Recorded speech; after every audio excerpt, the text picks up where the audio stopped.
it is time for some math modeling with parametric equations. So make sure you are strapped with your TI-84, a Dixon Ticonderoga #2 pencil, or your preferred writing utensil, your cabezas, your brains. But whatever. Let's dive into it. So we have a curved projectile. Now in calculus, you would actually be able to figure out these equations. But if we have the path of a projectile fired at an inclination of theta to the horizontal axis at an initial speed of v naught from a height h above the ground, above the horizontal, we'll say the ground in this case, you'll get these two equations. So your x here, that'd be your horizontal displacement, and then your y would be like your height, okay? So g is our constant of acceleration due to gravity. That value is 32 feet per second or 9.8 meters per second for the remainder of the world, everybody but basically us. Was it New Zealand maybe? I don't know. But that's why you always see that -16 t squared kind of thing going on. Look right here, -1/2 times g would give you the -16. Okay? So you see that quite frequently. So we could have it fired from, say, the ground or maybe from a specific height. So if that h would be 0, it's fired from the ground, but you might be up higher. Your person that's your height's taken into consideration. So let's just dive into an example rather than having all these what ifs. So we have Bob shoots an arrow with an initial speed of 88 feet per second from a height of 6 feet. And let me bring these up so we can fill them in nicely, okay? Find the parametric equations that describe the motion of the arrow as a function of time, okay? So remember, v naught, all right, that is our initial speed. I paused it just in time for the bell. So our initial speed. So I'd have 88 cosine of, it's a 30-degree angle, t. Boom. Donezo with that one for now. Or actually, you know what we could do? Cosine of 30, that's √3/2. So I could make this 88 over 2 is 44. So we could say 44 √3t. All right, get rid of the cosine, just evaluate it right off the bat. I like it. I like it a lot. Cool. How about y? So I'd have -1/2 times 32 t squared plus, and then we have our v naught, which would be 88 again, sine of 30, and it says that from a height of 6 feet. Oops, almost forgot the t. Boom. There's my equation. And we could write this one as -16 t squared plus, and then sine of 30 is 1/2. So that'd be 44 t plus 6. There we go. I like it. Now, I will go ahead and write this as our parametric here. X is equal to 44 √3t. Y is equal to -16t squared plus 44t plus 6. There we go. Nice and simplified. Looking wonderful. Great stuff. Okay. Now, let's bust out those TI-84s. Alrighty, so as usual, make sure, in case you've used this for anything else, that you are in parametric mode. Boom. Now if I hit y equals, I can type those in. I'll do that while I pause. Alrighty, so we got them typed in there. Now it looks like what we want to get that table of values. So let's go to our table here, and we'll set our table. So second table set, we'll start at 0, and we're going to go with a change in the table. Looks like we want to go by 0.5s.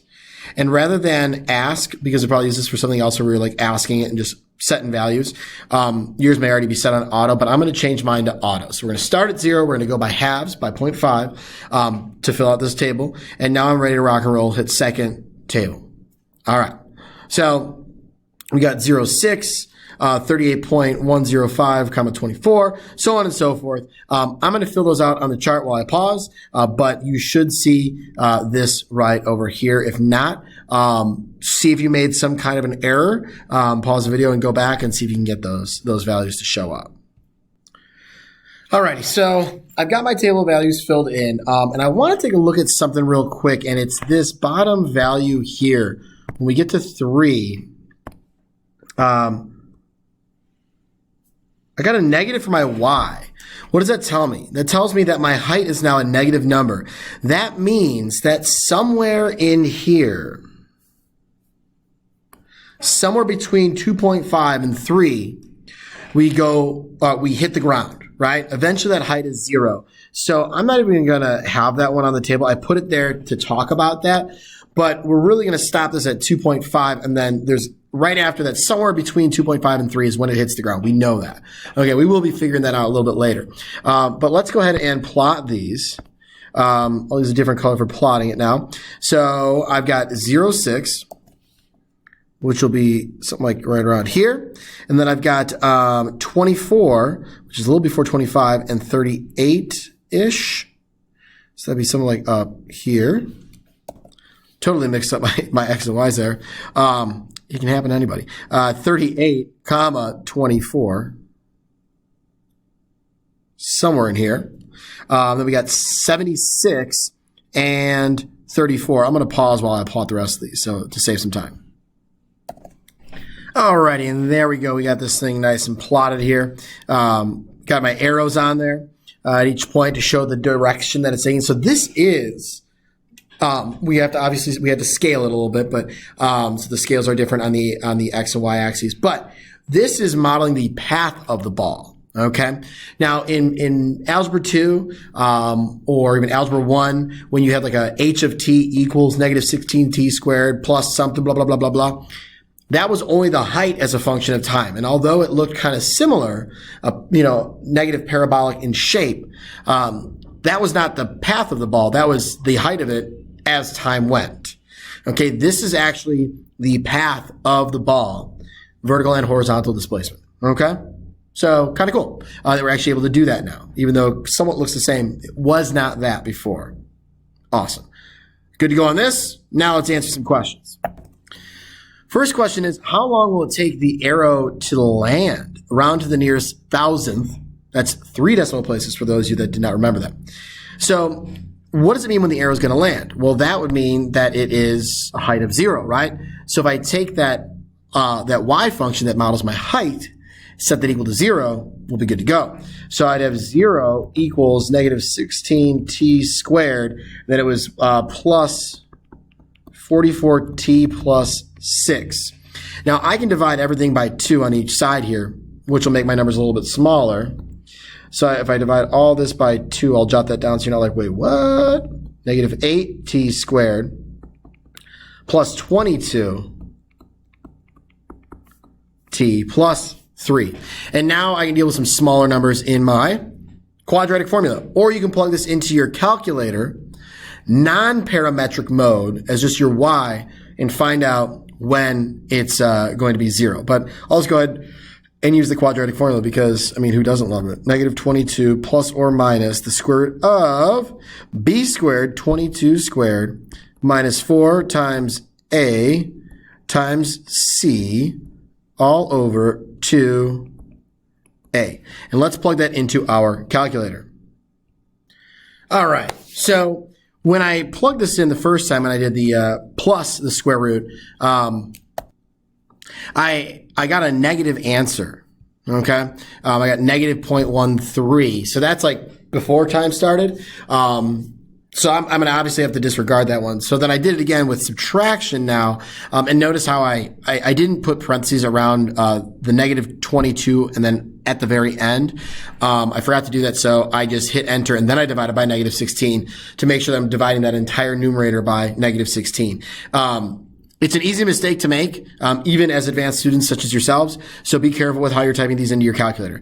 In any event, I got 2.88. And remember when we said between 2.5 and 3 seconds on that T-chart, it went to negative? This checks out. This makes sense. Awesome. I've got my time that it landed. It would be 2.880199. So 2.8880. Perfect. 2.880 seconds. Awesome. All right. Now the next question here, how far, and I feel like that's kind of messy.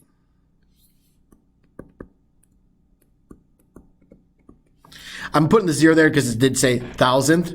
right? 3 decimal places, even though the 0 doesn't really matter that much, or doesn't really matter. So in a math team competition, you know, going straight comps, right? They would require all 3 of those, no matter what. So I'm going with that route. Now it says, how far horizontal distance from Bob does the arrow land? Well, we have an equation for the horizontal, right? It's that top one, the 44 root 3 t. Well, I want to know how far it's traveled. Had a mask up. Mr. Philpott joined us here. He's microwaving what looks like a steamed bag of veggies and then some chicken and some other veggies. Is that right, Mr. Philpott? Thumbs up from Mr. Philpott. All right. So I can take my horizontal displacement function here, the x right there, that is 44 root 3 t. And then since my question was, how far horizontal distance from Bob does the arrow land? I know how long it's going to take to land, that 2.880 seconds. I can just go ahead and plug that in. So I have x equals 44 root 3, and then I will plug that 2.880 unrounded, right? Because YOLO, you only round once for mathematical accuracy. Let me pop up that TI-84. Oh no, it turned off on me. You know, the calculator on the computer wants to save battery. So I'm just going to multiply by 44 root 3. Multiplication is commutative, so I can go ahead and just flip it and reverse it, right? I believe that's a good pop culture song. All right, so I get 219.5006, so 501. All right. Feet. I think we're in feet. Yes, we are in feet. Awesome. Next one. What is the maximum height the arrow reaches? So we're doing just a lot of like Algebra 1, Algebra 2 type stuff now with these functions. Well, I'm going to take that height function that I had, negative 16t squared plus 44t plus 6. And I can either, again, graph it, but I'd have to switch modes, or I can use negative b over 2a to get my x coordinate, which is t in this case, of my vertex to start. So let's do that. All right, so this is how long it takes to get to that max height. So what do I need to do to figure out the maximum height? I got to plug it back in. So we're going to go ahead and do that in our calculator. We would have negative 16, and then 1.375 squared plus 44 times 1.375 plus 6. So we're going to plug that all into our TI-84. All right, so as you can see there, I ended up storing 1.375 as t. It takes a little while to type in here, so it just seemed fast for me. So I got negative 16t squared plus 44t plus 6, and I get 36.25 feet. That is the max height that that arrow is going to reach. Cool. So we created this parametric, we graphed that from the different parameters there. Answered a few questions, horizontal distance, height, how long it took to hit the ground, lots of good stuff there. We're going to do one more example, and then we're going to call it a day on those two, but hopefully not too crazy. A lot of Algebra 2 type stuff. Let's keep moving here. All right, so now we have a football is kicked off the ground with an initial velocity of 60 feet per second at an angle of 30 degrees, again, towards the goalpost that is 30 yards away. 90 feet away. Little unit conversion. Nice. Write the parabolic path of the football as parametric equations. Okay. So my horizontal displacement here, we would have 60, right? Cosine, and then 30 for my angle. T. Cool. And then for my other one, I have negative 1/2 times 32, so let's just say negative 16 t squared, and then plus we've got 60 sine of 30 t, and then it was kicked off the ground, I believe. Yep, so it's kicked off the ground, so plus 0 then in that case, right? Cool. Now let's simplify that. So we'd have x equals, cosine is root 3 over 2, so we're going to have 30 root 3t, and then y is going to be negative 16t squared, nothing to do there. Sine of 30 again is 1/2, so I'm going to have plus 30, because half of 60 is 30, t, and that's it. Yeah, no plus 0. Cool. Now, we want to find the amount of time that the football is in the air. So that means how long when it leaves the ground to when it gets back to the ground. So I'm really looking at the y function because that's going to be when is my height 0. So I want to find out when it's back to 0. So let's set that equal to 0. 0 equals negative 16t squared plus 30t. I can divide those both by 2 again, just like the last one. Negative 8t squared plus 15t. So why don't we go ahead and we could actually factor this one. That's not bad. I'd take out a t.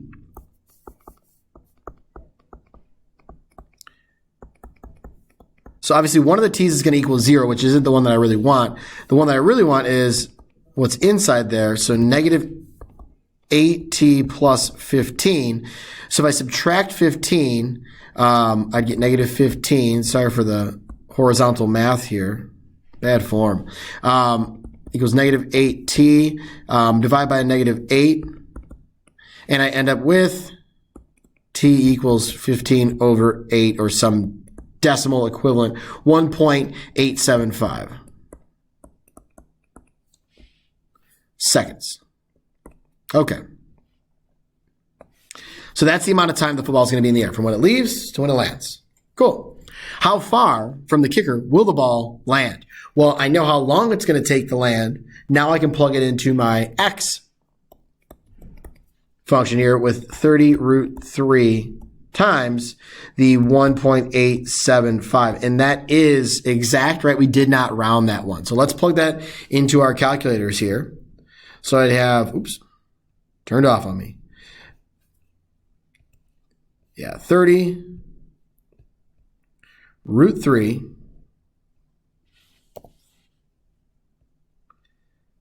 times 1.875. Oops. There we go. All right. And I end up getting 4278. So 428. All right. So that's 97.428 seconds. Beautiful. Sorry. No, how far? Woo, feet. It's like I didn't even know what I was doing, what land I was in. How far from the kicker will the ball land? After 1.875 seconds, it'll be 97.428 feet away. All right, next one. How high is the ball after 0.5 seconds? A lot of this, it's all just about which equation to use. Well, that would be my height one. So that'd be y. Think of it as y of 0.5 is equal to, and I'm just going to plug in 0.5 to that one. So negative 16, 0.5 squared plus 30 times 0.5. So I'll plug that in my calculator. And I get 11 feet, right? Make sure we have our units right this time. All righty, so 11 feet high after a half a second. Okay, now here's the real kicker. That was funny. If the goalpost crossbar is 10 feet above the ground, will the kicker make the field goal? Well, that's a great question. And we got two equations here, a horizontal and a vertical. Now, if you remember back to the original problem, it was 30 yards away or 90 feet. 30 yards, 90 feet away. So let's think about how we want to figure this out. So I know how far we need to kick it. I know what the height needs to be. How about this? Let's think about, well, will it reach that 90 foot? Okay, right? Because we know it's going to hit the ground at 97.428 feet. So it's going to go the distance, but will it be high enough up? Let's find out when it's at that 90-foot distance, okay? So to do that, I would need to take 90 and set it equal to the, was it 40, can't remember our equation, 30 root 3. Whew, that was close. 30 root 3 t. So when is it going to be at 90 feet? So I get 3 equals root 3 t divided by root 3. And I'll get t is equal to 1.875 732 and some change. I'm going to go ahead and store this as t. Boom. All right. So now what we want to know is, okay, well, that's how long it's going to take to get to 90 feet horizontally. How high is it at that point? That'll tell us if it crosses. So now let's go into our other equation, right? We want to know what's the height of that ball at that particular time. So I'd have negative 16 t squared plus, was it 30? Yeah, 30t. Sorry, I want to make sure that I'm plugging them in right. And I would get 3.961, 2 feet. So at this point, will it make it through the uprights if they're 10 feet above the ground? No, it's going to be about 4 feet off the ground. So this is not going to make it. So, nope. So it'll be, let's see here. How do we want to word this? It will be about 4 feet off the ground when it reaches the crossbar. And that's it, folks. 2 examples. I think we'll cut it off there. A lot of calculator work, mainly just knowing what equation to use. So think about it. Are we talking horizontal? Are we talking vertical? That'll help you pick it out. But obviously, it just takes some practice, you know. All right. You guys have a wonderful day. American Freedom, rock and roll, Costco, Riverdog Jenny on the gram, right? If you don't follow Riverdog Jenny on the gram yet, I don't know what you're doing with your life, right? You got to be following Riverdog Jenny on the gram. And YORO, especially when we're doing these problems here. You only round once, spread the word. Mathematical accuracy is key. All right. See ya.